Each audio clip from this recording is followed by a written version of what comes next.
when you tell people what you do at a dinner party, like what's the question they immediately ask you, knowing like what you are and what you do and things like that? 100%, almost unanimously, everybody associates financial planning with investments.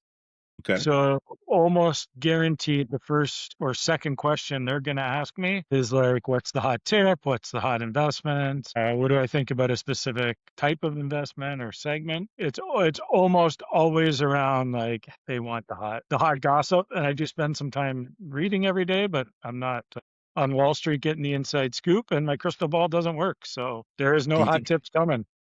do you think it's like from like, so again, I know I get the question as a mortgage agent, I get pulled to the side, like what's going on with the economy, kind of high level. What's the best rate? Oh, I was at a party the other day and someone asked me like, Sean, what is the best 5-year rate today? And I'm like, I don't know. I mean, it's around this, but do you think it's coming from a place of like uncertainty? Do you think it's coming from a place of like, hey, I want to get rich thing? Like, what do you think? Where do you think that's the question is deriving from? Well, I think everybody not necessarily wants to get rich, but they want their money to work for them as efficiently as possible if they are doing some investing. So that's 100% possible. I think they probably just think I am more in the know than they are on, a specific company. Like SpaceX is the big one right now, right?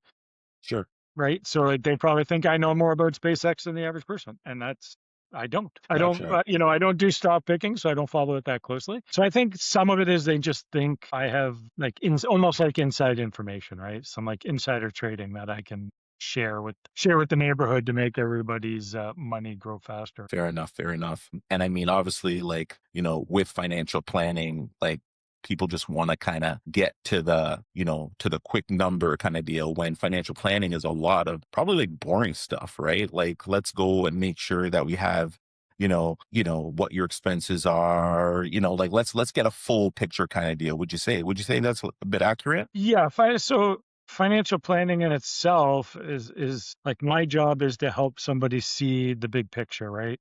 Right.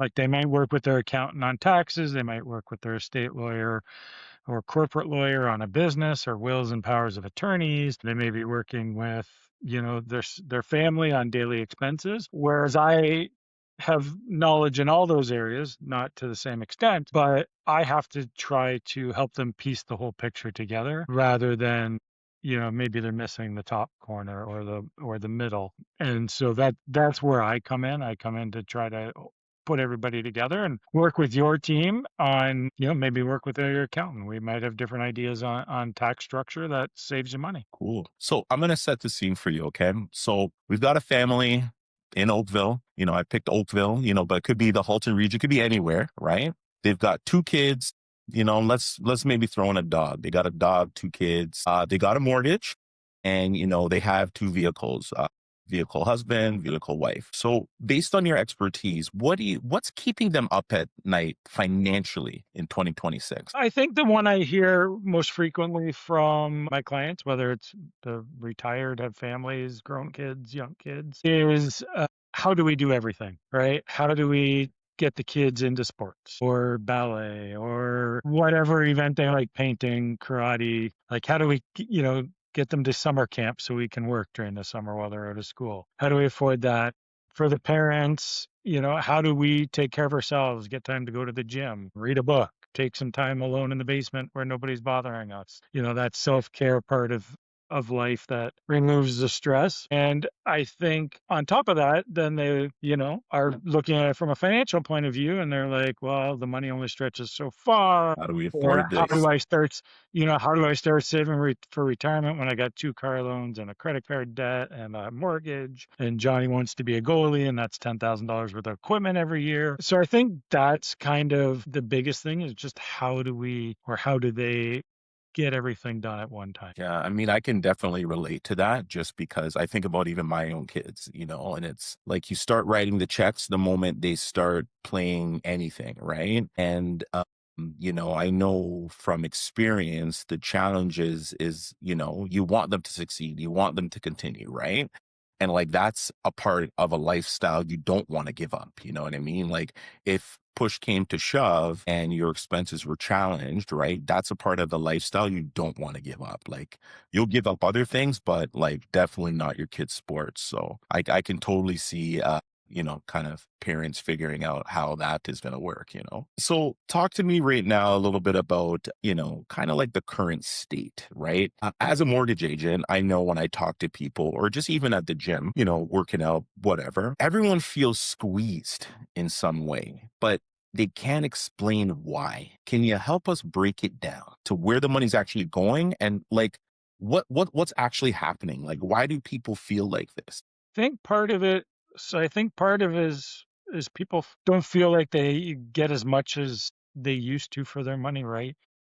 Mm, Like I have a drill in the garage that my dad gave me that belonged to like his dad. It's like 70 years old, built of solid metal. Thing will drill through anything. You go to the store now, you spend $200, you get a piece of plastic that's, maybe going to break in 2 years and you got to redo it, assuming you even use it. sure.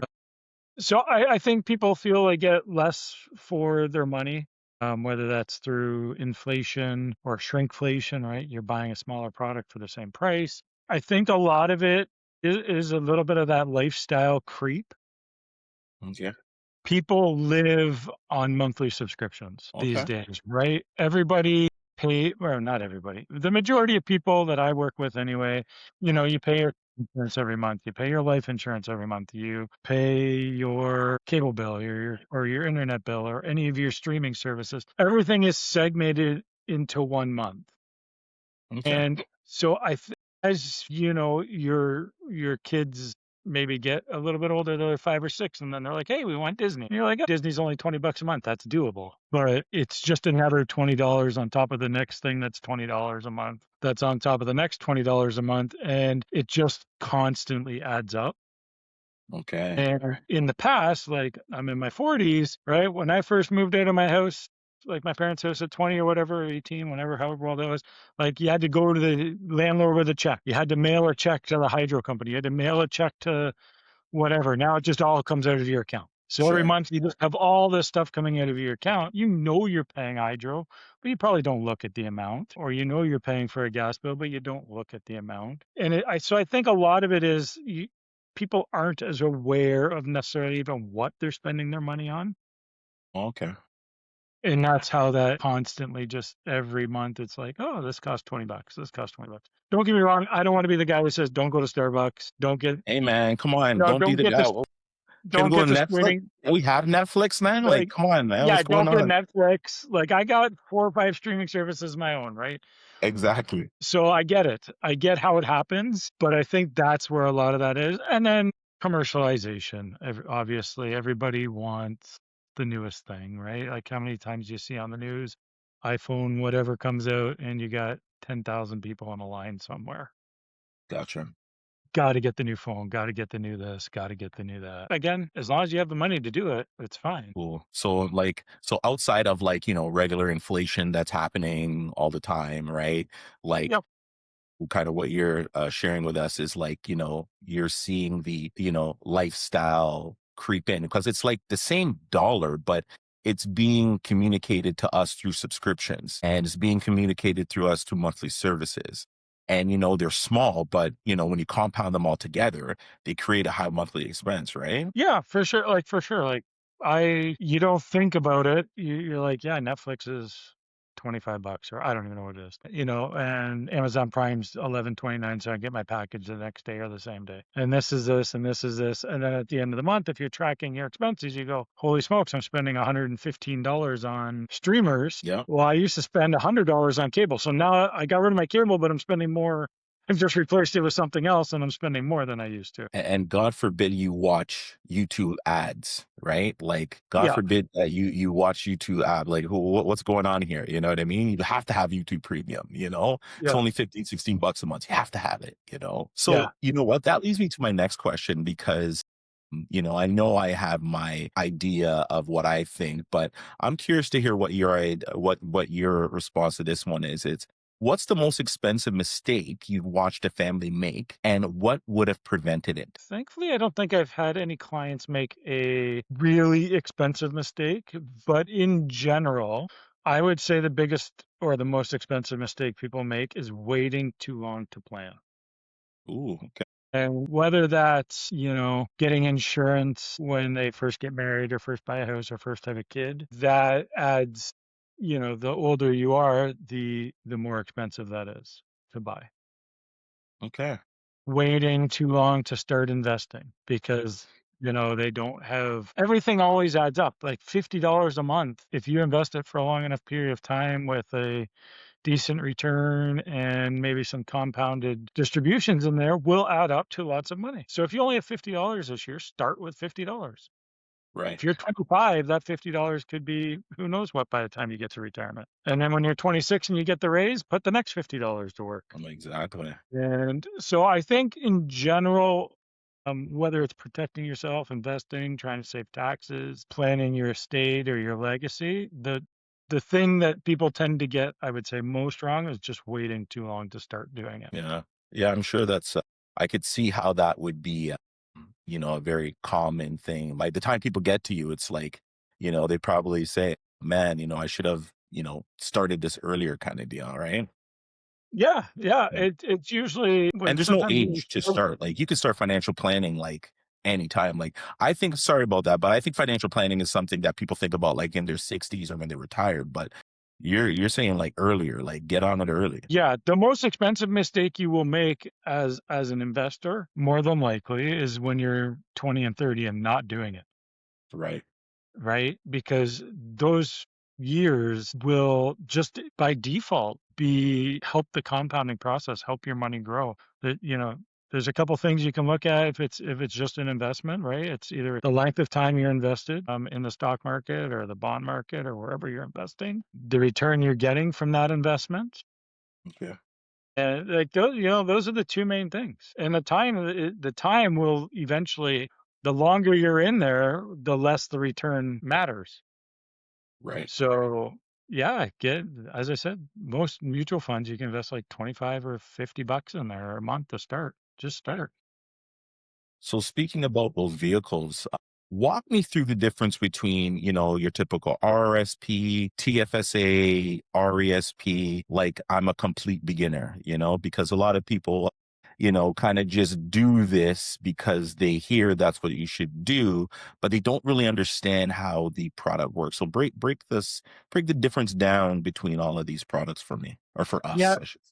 So an RSP or registered retirement savings plan was created basically for business owners as a pension, because as the business owner, you couldn't be part of the pension plan. Now, this was way back in the 60s or 70s, right? Now it's probably the most used retirement savings tool. So the good thing with an RSP is if you put money in it, you contribute to it monthly, annually, however you make those contributions, the government will give you a it lowers your income, so you get usually a tax refund for that portion of that income you've paid taxes on. Inside the actual RSP itself, the products, whatever you've invested in, will grow tax deferred.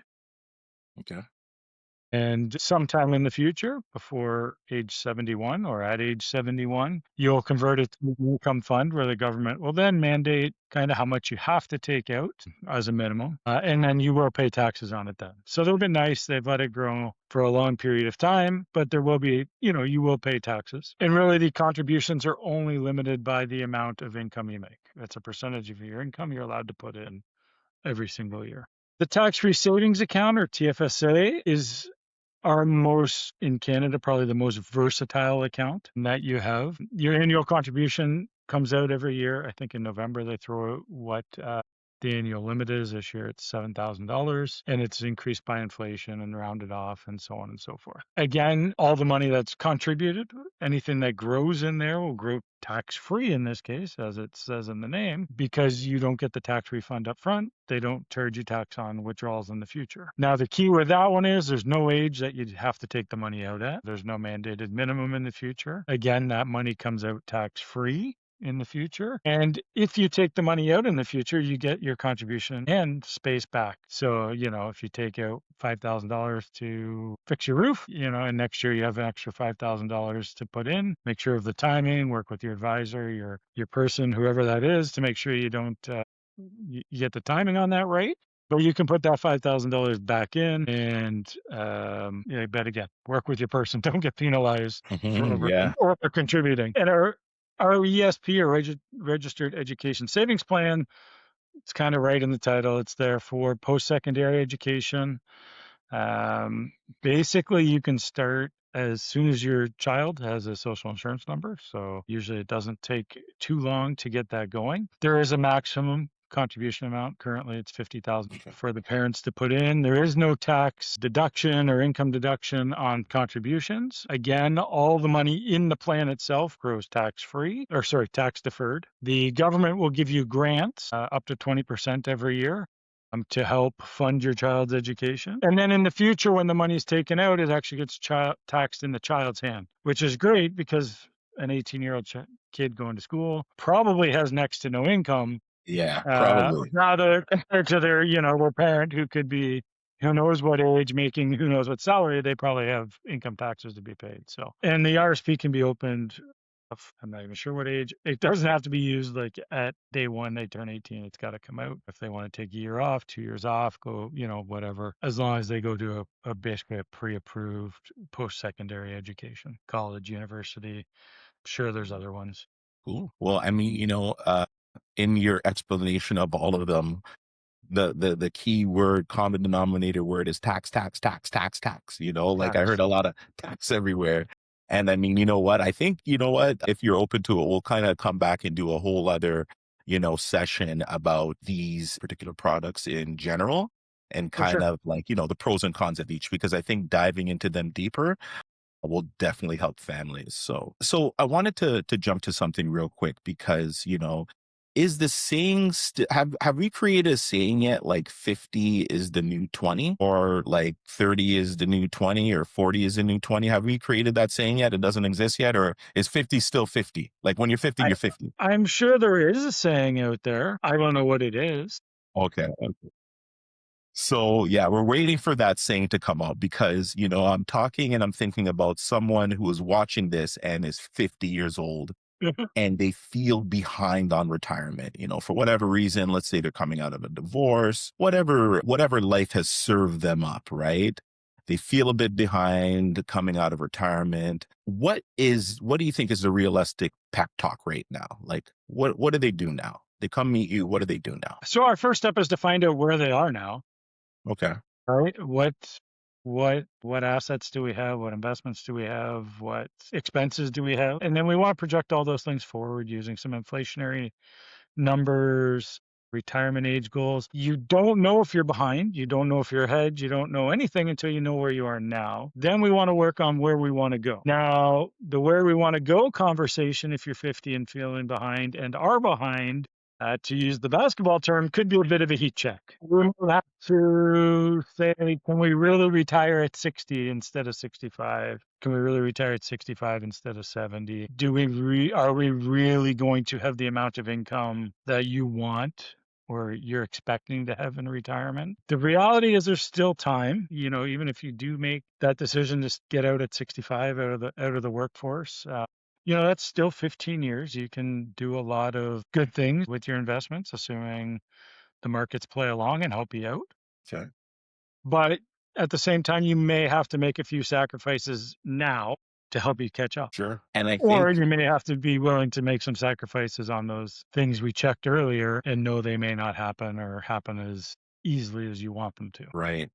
And it's funny because as you share this stuff with us, I think about one of the first things you mentioned, which was like, seeking this type of guidance early, right? Because, the earlier you can kind of get this guidance, the more it would kind of set you up, because I always have to remember that, like we're talking retirement planning. And, as I was kind of, navigating the corporate world, like I'm not really thinking too much about financial planning because I associate that with retirement, right? And it's like retirement feels like so long away when, you're just starting. So, like as you're sharing, as you know, we're talking about the 50-year-old, it's really resonating. I'm thinking about some of the things that you were saying at the beginning and why it's so important to kind of connect early. Yep. Yeah, 100%. Everybody should, get planning advice. And our industry does make that tough because sometimes people will want to see that you have minimal amount of investable assets or whatever to work with them. Right. So, as an industry, we probably need to do a better job of offering advice in one way, shape, or form. Mm. 100%. At the same time, we have to make sure that the people we take advice from are qualified. One of those more expensive mistakes we were talking about earlier could be listening to the wrong social media influencer on whatever they've done, assuming they're telling you the truth and they did this and got this result doesn't mean it works for you, doesn't mean it So true. works your time frame, doesn't mean it fits your risk profiles or your life goals. So it is financial planning is not a one-time thing Mm. at the end of the day, right? It's not something you do at 25. Some things you can set and forget for a little bit, but life changes. Life changes all the time. Good things happen, bad things happen to people, goals change. And every time something changes, that needs to be discussed and addressed and planned into the plan. Awesome. So we are going to kind of wrap things up, but in closing, I wanted to kind of get your idea, more around the lines of, if you could put one sentence on a billboard for every Canadian family, so for all of the people that watch my channel, what would it say? I think one would probably be what I just said. Financial planning isn't a one-time event Okay. because sometimes people will put things in place that at 25 or 30 when they have a first child or something as an example, and it never gets revisited until, maybe somebody just randomly brings it up or somebody like me brings it up because people get busy. Life is busy, things get busy, and nobody wants to think about all those things all the time, right? So it just happens. So that'd be probably one thing. Time's your greatest ally. Okay. I like Could that be one. Time is could your be greatest. another one on a multitude of fronts when it comes to financial planning. So I would maybe go with those two. Okay, cool. Well, thank you for your time, David. I know you're a super busy guy. Thank you for being kind of the first interview, and definitely have more to come. And all of David's information is going to be listed on the channel. So if you want to get in touch with him, seek some financial planning advice, get that early start. Okay. So Perfect. thank you, and I guess I'll see you around. Perfect. Thanks for having me, Sean. All right, cool, man. We'll talk. Have a good one.